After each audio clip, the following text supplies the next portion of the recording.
మరి ఆయన ఎట్లా మాట్లాడుతున్నాడు? మొత్తముగా గత ప్రభుత్వం ఏం అంటే కాంగ్రెస్ ప్రభుత్వం ఏం చేయలేదు, అప్పుడు ఇప్పుడు మొత్తం మేమే చేసినామని చెప్తున్నారు. ఆ సోదరుడు మొన్ననే టీఆర్ఎస్లో పోయిండు, అప్పటిదాకా కాంగ్రెస్లోనే ఉన్నాడు. అంటే కాంగ్రెస్ ప్రభుత్వం యొక్క కార్యక్రమాలు నచ్చాయి కదా అధ్యక్ష. ఈరోజు ఈ రాజ్యాంగం ద్వారా ఎస్టీ స్టేటస్ ఇచ్చిందే ఎస్సీ ఎస్టీలకు కాంగ్రెస్ ప్రభుత్వం అధ్యక్ష. అదేవిధంగా సోదరికి కూడా రిజర్వేషన్ రావడానికి ఆ రోజు 1976లో ఇందిరమ్మ గారు మరి తీసుకొచ్చినటువంటి రిజర్వేషన్ తోటే ఈరోజు సోదరుడు ఈరోజు ఎమ్మెల్యేగా ఇక్కడ రావడం జరిగింది. ఇంకొకటి, గత ప్రభుత్వం మరి లోకల్ రిజర్వేషన్ కాంగ్రెస్ ప్రభుత్వం తీసేసిందనే విధంగా మాట్లాడారు.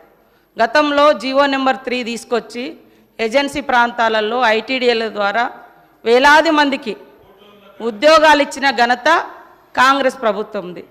కానీ మీరు సరిగ్గా ఆర్గ్యుమెంట్ చేయక అది కోర్టులో పోయింది. మీరు ఇచ్చిన 10% రిజర్వేషన్ కూడా ఎలక్షన్స్ ముందు ఇచ్చారు, అది కూడా ఇవాళ కోర్టులోనే ఉంది సార్. కాబట్టి మాట్లాడేటప్పుడు కూడా కొంచెం ఆలోచించాలి.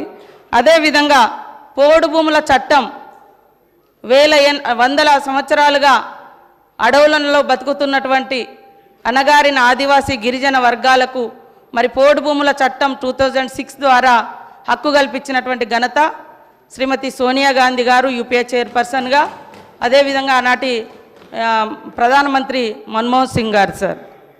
కాబట్టి ఇంకా కొన్ని మైనార్టీల గురించి మేము వచ్చి 10 నెలలు అయింది, మీరు 10 సంవత్సరాలు అన్నారు. 12% రిజర్వేషన్ ఇస్తా అన్నారు, మరి 10 సంవత్సరాలైనా ఇవ్వలేదు. అది మీరు మాట్లాడాల్సిన అవసరం ఉంది సార్.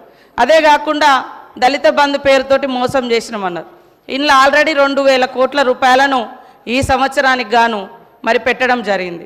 కాబట్టి మేము ప్రవేశపెట్టినటువంటి బడ్జెట్ను కూడా చూసుకొని మాట్లాడితే బాగుంటుంది. అంటే ఓకే అన్న, నేనేం అనడం లేదు, కానీ మేము పెట్టినాం కదా, పెట్టిన వాటిని కూడా మీరు పెట్టలేదు, చేయలేదు అని కాకుండా మంచిని మంచి అనుండ్రి, చెడుని చెడు అనుండ్రి, పాలకు పాలు నీళ్ళకు నీళ్ళు, అంతేగాని అన్నీ ఏం లేదు అంటే మరి అది కూడా కరెక్ట్ కాదు. కాబట్టి మా సోదరుడు కరెక్ట్గా ఆదిలాబాద్ జిల్లాలోనే గత 10 సంవత్సరాలలో మీరు ఎన్ని వేల మంది గిరిజన నిరుద్యోగ యువకులకు ఉద్యోగాలు ఇచ్చిరో చెప్పండి, ఎంతమందికి ఎస్సీ ఎస్టీలకు ఇండ్లు ఇచ్చిరో చెప్పండి, ఎన్ని వేల మందికి నీటి వసతి కల్పించిరో వ్యవసాయానికి చెప్పండి.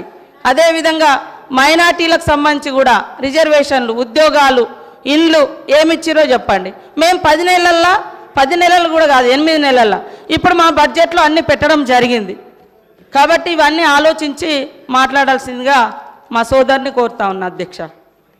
అనిల్ జాదవ్ కంక్లూడ్ చేయండి. అధ్యక్ష, ఏదైతే మంత్రి గారికి ధన్యవాదాలు. ఇప్పుడు మాట్లాడినటువంటి మంత్రి గారి వాళ్ళు కాంగ్రెస్లో ఉన్నారు, నేను అంతకుముందు కాంగ్రెస్లో ఉన్నా, కానీ నేను ఎమ్మెల్యే కాకముందు ఒక జడ్పీటీసీని. నేను జడ్పీటీసీ గెలిపించింది కూడా బీఆర్ఎస్ పార్టీ అని చెప్పేసి గుర్తుంచుకోవాలని చెప్పేసి ఈ సభాధారగా కోరుకుంటూ, ఇప్పుడు మాట్లాడినటువంటి మంత్రి గారి తల్లిదండ్రులకు కూడా ఆర్ఎఫ్ఆర్ పట్టాలు ఇచ్చింది కేసీఆర్ గారు అని చెప్పేసి గుర్తుంచుకోవాలని చెప్పేసి సభాధారగా తెలియజేస్తున్నాం. అదేవిధంగా నా తల్లిదండ్రులు అంటున్నారు, నా తల్లి తండ్రి 2006 అటవీ హక్కుల చట్టానికి అర్హులు. వాళ్ళు ఎక్కడ దానం తీసుకోవాలి. ఒక ఆదివాసీ బిడ్డలుగా పోడు కొట్టుకుంటే 10 ఎకరాల వరకు హక్కు సోనియమ్మ పెట్టినటువంటి చట్టం, దాని ప్రకారంగా వాళ్ళకు వచ్చింది. ఏది దానం రాలే. నా తండ్రి రెక్కలు ముక్కలు చేసుకొని అడవి కొట్టుకొని బతికే తండ్రి. ఈ రోజు కూడా మా నాన్న రోజు గుట్టకే పోతాడు సార్. నేను మంత్రినైనా ఎమ్మెల్యే అయినా రోజు అడవికి వెళ్ళి మా ఊర్లో పోయి ఎంక్వైరీ చేయండి. కాబట్టి ఏది ఉత్సంగా రాలే, చట్ట ప్రకారం వచ్చినటువంటి హక్కు.